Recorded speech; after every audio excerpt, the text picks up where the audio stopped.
What's up, everyone? I hope you had a good weekend. This weekend it was Pentecost Sunday, which is pretty cool.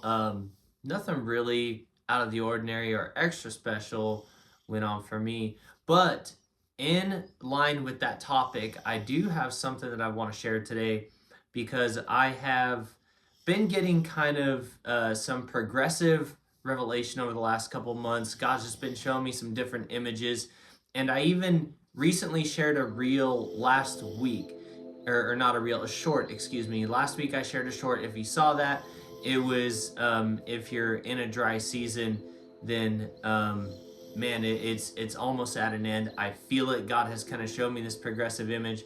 Also, I have my dog here with me this morning. She just did not want to move. So if you hear some snoring in the background, that is her. She's funny. She snores even when she's awake. It's a weird thing. But back on topic, this kind of progressive revelation that God has been showing me, it's been kind of a weird season that we've been in. That if you're like me, you've been hearing a lot about abundance and overflow, and yet there just kind of doesn't really seem to be any evidence of it. And one of the things that I want to point out is that I believe that God has taken this time to reframe our idea of abundance, or to get us to consider abundance in areas that we may not have thought. For instance, there has been an abundance of peace. There has been an abundance of God just pouring out different attributes, right? Like even though you may have been in a storm, you may have been in a dry season, whatever it is, there's been a certain level of peace that maybe you haven't had before. I know I've experienced it. There may have been just some great revelation. There may have been an abundance of friendships or prayer or whatever. There's just so many things. Maybe hope. Your hope has been renewed. Whatever it is, I really believe that God has poured out His abundance in the ways that we don't usually expect it or look for it or recognize it. And I believe that He has been using this time to teach us that maybe we've been expecting abundance of His word or provision or finances, whatever it is. I believe that that's coming, especially if God has promised it to you, He's spoken that to you, it's coming. But I believe in the time that we have been waiting to see that, He has been just resetting us for how we recognize what the abundance is, and really just kind of reframing our mindset for all of this.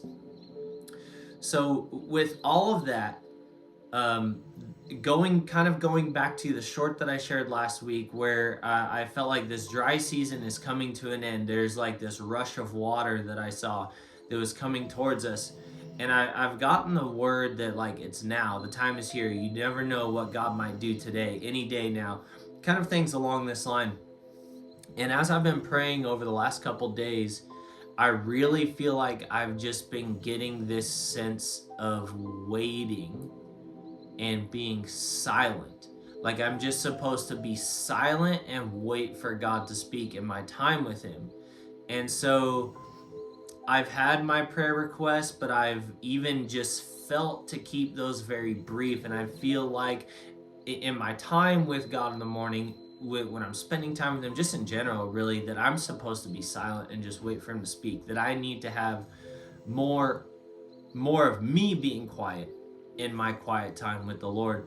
And this morning, I feel like I got a revelation on this, on where He is leading us, and I want to share it. And to kind of set this up, I want to take it back to Luke 24. And that is the last chapter of Luke. And in verse 49, this is Jesus talking to His disciples, and He says, "Behold, I am sending forth the promise of my Father upon you, but you are to stay in the city until you are clothed with power from on high." Now, he's talking about the Holy Spirit, and He's telling them, okay, you guys need to wait in Jerusalem until you receive the promise of the Holy Spirit. And I have heard over the last couple days this idea of, a fresh indwelling, a fresh filling of the Holy Spirit. And one of the theme songs for me over like the last month has been All of a Sudden by Elevation. And I just believe that God is using that song to speak to me. He has been using it to speak to me, and I believe it's going to be somewhat prophetic, that there is going to be an all of a sudden moment that many of us experience when a lot of the things that God's been speaking or has promised to us are just going to kind of rush into our lives, and it's going to feel very suddenly. But here's the thing that I feel like where we are in this waiting period for that all of a sudden.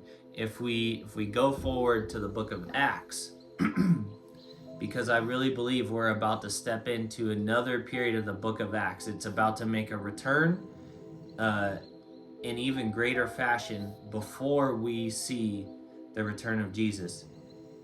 And in Acts chapter 1, verse 4, this is Jesus again, says, gathering them together, he commanded them not to leave Jerusalem, but to wait for what the Father had promised, which he said, you heard from me. For John baptized with water, but you shall be baptized with the Holy Spirit not many days from now.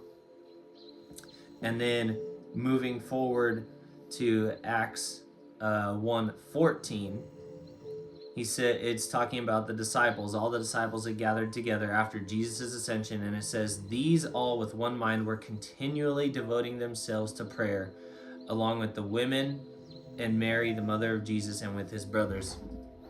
So the thing that I felt like God was speaking to me this morning as he led me to this is that there is a fresh indwelling, there's a fresh filling of the Holy Spirit coming. But we, in the meantime, this silent period that even though it's here, it's coming, we feel like it's right upon us, that there's kind of a calm before the storm, if you will. And that's what the best way that I can put it, what I feel like it is that we are to wait patiently. Don't try to get ahead of God. Don't try to move on your own. Don't try to jump into anything. And it's something that you're waiting for or believing for may seem like it's sitting right in front of you. And I know that I have one of those myself, that it may seem like it's sitting right in front of you, and you just feel maybe a little tempted or an urge to want to just jump at something, jump in some way to go make a move towards it or to try to grab a hold of it. And I just want to encourage you to wait. I want to encourage you to wait. Let God work. Wait for this fresh filling of the Holy Spirit. And in that wait, just like it said in verse 14, devote yourself to prayer. We need to be devoted to prayer in this waiting, because that's it. That's what Jesus commanded the disciples. He said, you need to go wait in Jerusalem and wait for the Holy Spirit to come. Wait until you are clothed with power from on high. But during their wait, they didn't do nothing. They didn't just hang out and twiddle their thumbs. It says that they devoted themselves to prayer. And I believe this is what we need to do. We need to be devoted to prayer. We need to be seeking God. Even if he is silent, we need to be devoted to him. We need to be, even if we have to be silent ourselves, just sit and listen and wait, because prayer isn't just us talking all the time. And that can be a hard lesson to learn. That can be difficult, because it can be hard to just sit and be silent and wait for God to speak, especially when you're in one of those seasons where he's not speaking a whole lot. But there is such an importance to this, and I feel such an urgency. This is going to sound like a little counterintuitive. I feel such an urgency to wait and be patient and just sit and let God move. Wait on his timing. Let him come to you by that I mean let him come to you with this filling of the Holy Spirit. Because then we fast forward a little bit. The only thing that happens in between is Peter stands up and says, hey, Judas did his thing. The scriptures said that would happen, and we need to fill his spot. And so they decide on someone to fill his spot. But there's nothing else that's listed in that chapter, just that they were devoted to prayer and they sought God to fill the spot of Judas. So then we move into chapter 2, and the first thing that happens in chapter 2, the very first thing, is when the Holy Spirit comes. And it says, and when the day of Pentecost had come, they were all together in one place, still devoting themselves to prayer. Suddenly there came from heaven a noise like a violent rushing wind, and it filled the whole house where they were sitting. And there appeared to them tongues as of fire distributing themselves, and they rested on each of them. And they were all filled with the Holy Spirit and began to speak with other tongues as the Spirit was giving them utterance. And then what happened from there is the disciples begin to go out, and they just start to do all kinds of crazy stuff. The Holy Spirit is moving through them with great signs and wonders, and you just see the church grow. There's this explosive growth that takes place in the church, and then it kind of returns to the same theme in Acts 2:42, where it says that they all were continually devoting themselves to the apostles' teaching, to fellowship, to the breaking of bread, and to prayer. And right after that, it says that they were all in a sense of awe. So I just want to encourage you that in this time, there is a kind of a calmness, a serenity in this stillness.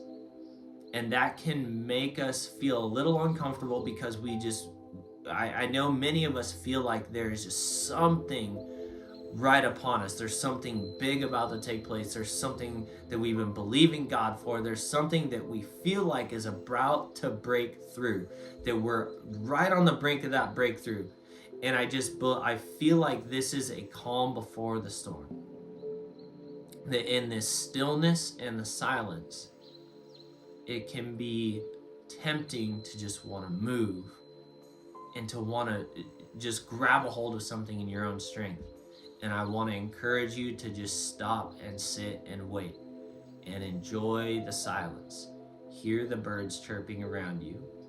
Hear the cars driving by outside. Hear whatever it is, be present where you're at and just hear the sounds of what's happening around you. Maybe even a dog snoring. You can hear that a little bit now, I'm sure. But whatever is happening around you, hear the sounds of that. Stay present in it and stay patient. Allow even that simple exercise to keep you patient and present and not to move. Enjoy the stillness and the serenity of the season and lean into God in prayer. And especially if you have a community of people, if you have a good close circle, it says that they were in one mind devoted to prayer, all the people. So come together in one mind and pray for each other. Be devoted to prayer. Don't just praise. And I know some people say like, well, I pray every day. No, be devoted to prayer. Be devoted. Be consistent. Be regular. Be in 1 Thessalonians 5 it says, pray without ceasing. Pray constantly and be devoted to it. Continue to knock. And because the reason why I feel like we need to enjoy this stillness and this silence is because when the fresh fire of the Spirit falls, this new indwelling, this fresh filling, it's going to be a move. And there's going to be so much that God is going to be doing. He is going to be moving you to great things. There's going to be clarity. There's going to be instruction. There's going to be assignments. There's going to be steps to take, things to be obedient to. There's just going to be a lot of movement, and we're going to become very active. So I just want to encourage everyone to enjoy this stillness, get your rest, take it in, because when it comes time to move, we're going to have to be on the move, and the stillness is really going to come to an end. So enjoy it and prepare, because it's coming. Not many days from now. I believe it's not far away, but it's coming. And devote yourself to prayer. That's such a key. I feel like devote yourself to prayer. So I just want to encourage you guys, if you have any prayer requests, please feel free to reach out. I'm trying to do some new stuff here, just some different kind of shorter videos to keep some encouragement and just keep pouring out what I feel like God is giving to me. I just want to continue to do things that allow God to speak to you more personally, and in just however he wants to move. So that was something I felt like I got. I believe it can encourage some people. I believe there's more people out there who are feeling the same thing that I am, because I know even just from my community, there's a lot of people who are believing and have been waiting, and they feel like it's right here, but it's just not quite here yet. And with that, it can make it very tempting to want to just jump at something when it's not quite God's timing yet. So I hope that encourages you. You guys are always welcome to reach out, to hit me up on social media. I'd love to chat with you more, get to know you more, pray with you if you have prayer requests. Whatever it is, I make myself available. I'd be happy to meet you guys and chat with you more. I hope you're enjoying this. I hope it spoke to you. I hope you heard the Holy Spirit. I hope you got some conviction of the Holy Spirit and you just feel encouraged. You have a renewed hope for what He's doing and what God is bringing to you. So stay faithful, stay trusting Him. It's coming. Just be devoted to prayer and wait and be patient, and God will do what He said He will do. I love you guys, and we'll see you next time.